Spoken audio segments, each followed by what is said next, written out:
Hi guys, today's lesson is on derivatives of inverse functions, but before we start taking the derivatives, we need to make sure we remember what an inverse function is. So, if I tell you that f of x equals 2x plus 3, and then I asked you to find its inverse, remember from Algebra 1 and or Algebra 2, that means we switch x and y, and we solve for x. Subtract 3, divide everything by 2,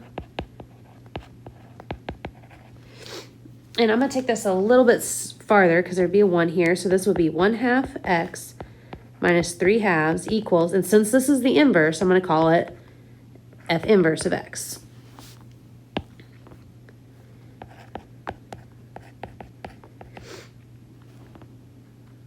I'm just going to try and get that. Oh, there we go. Okay, now I'm going to back up again. Let's go over here to f. What's the derivative of this of 2x plus 3? The derivative is 2. Come over here. The derivative of the inverse is 1/2. Do you guys notice anything?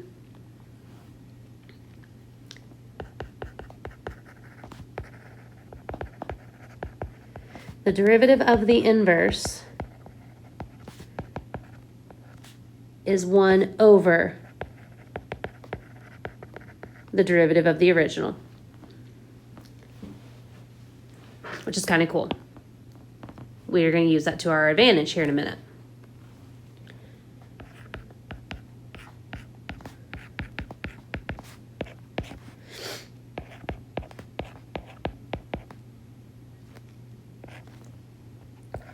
Okay, so some notation for you. The -1 means inverse, and it almost looks like an apostrophe or a comma. That's your prime derivative. So this says the derivative of the inverse is 1 over the derivative of the inverse, which I know is kind of confusing. So I'm going to give you an alternative way to think through this. Actually, I'm not even going to give you an alternative. We're just going to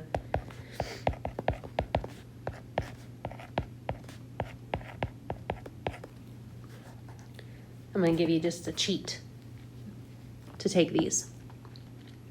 So, don't worry about the formal definition or the formal formula. Here's what you're going to do. You're going to take your derivative with respect to x,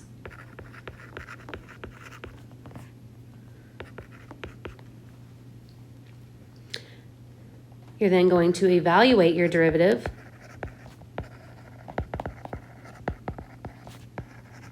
at whatever x equals. And then for your answer, you're going to write 1 over whatever you got for the derivative at x. Okay. So, oh, I need to make one more comment. I'm sorry, forgot something.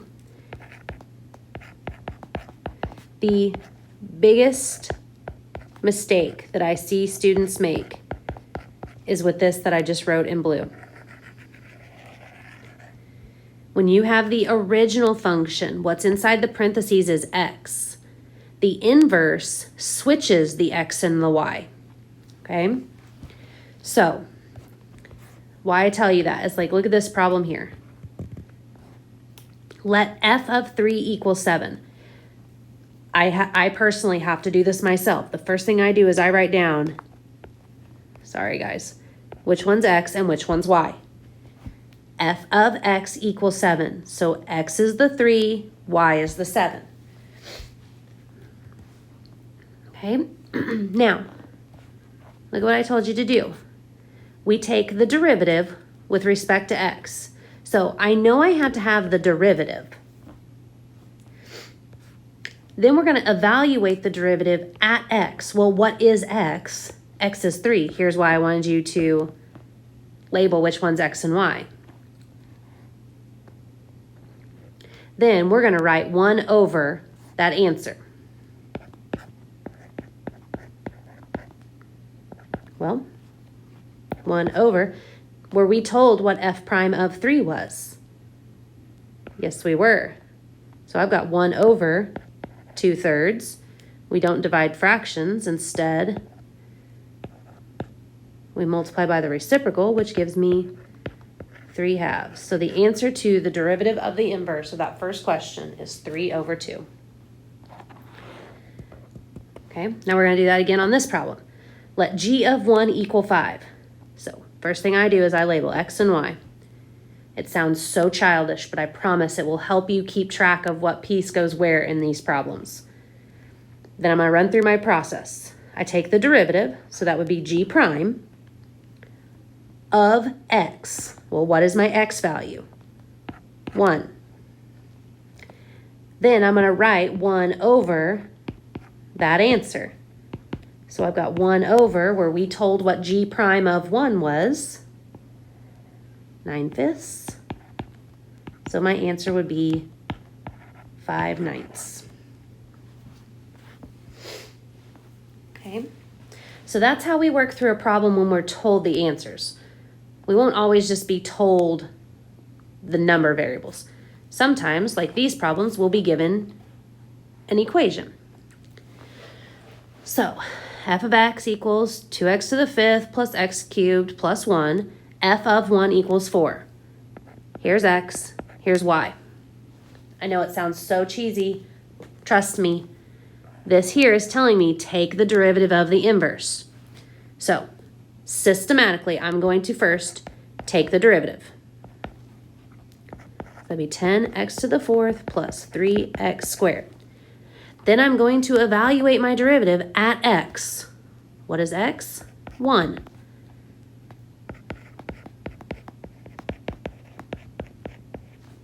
So I get 10 plus 3, I get 13.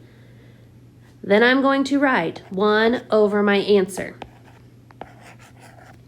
That is the derivative of the inverse of this function.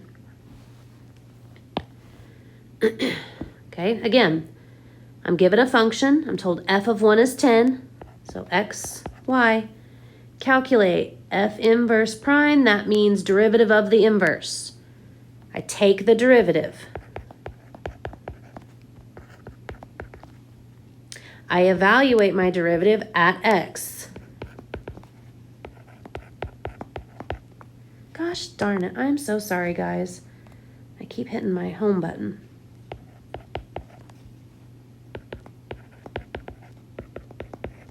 And then finally, I write 1 over my answer.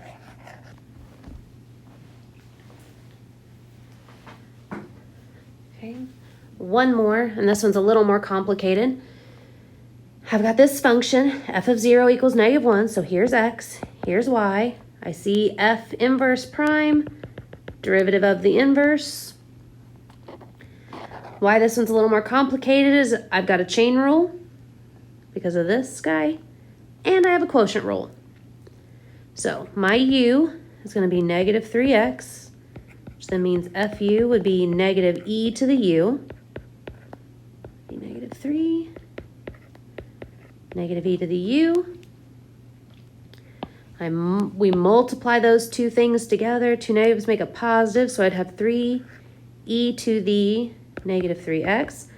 That's the derivative of the numerator times, keep the denominator, minus, keep the numerator.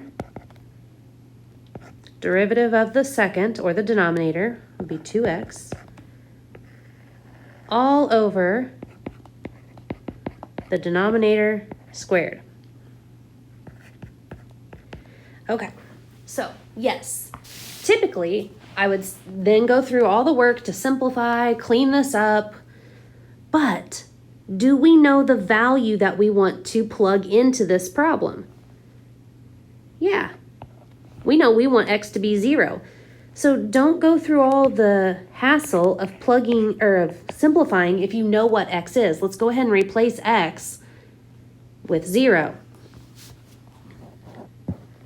So then I would have 3 e to the, if I plug in 0, I would get 0 for the exponent. Then I would have 0 plus 1.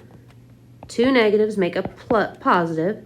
E to the, if I plug in 0 there, I would get 0 times 2 times 0, 0, all over 0 plus 1 squared. Clean this up. 3 times, what is anything to the 0 power? 1 times 1 plus e to the 0 is 1 times 0 over 1 squared. Several of you probably already have this all simplified. I'm kind of going about this in an obnoxious way to make sure that you're following me. 3 times 1 times 1, 3 plus